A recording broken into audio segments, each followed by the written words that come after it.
How to make smooth stone in Minecraft. Hey piggy, move away. Sorry. First you take your pickaxe and you want to mine this cobblestone. Go ahead and mine these. Okay, you need some cobblestone. And then what we're going to do, guys, hopefully you have a mining pickaxe, which is a diamond, right? It's much faster. Look at how fast this is, right? Then you take your furnace, place it right here. Okay, now right click on your furnace. And this is what you do. You take your cobblestone, you place it here on the top. And then you need to take a fuel source. You can take a lava bucket, charcoal, coal, anything. You just place it right here. And as you can see, it is now processing this cobblestone. And it will turn this cobblestone into this item right here, which is a normal stone.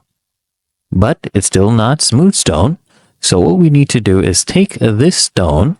Okay, let this white arrow fill up. I'll take all of this, place it here. And take this stone, place it here.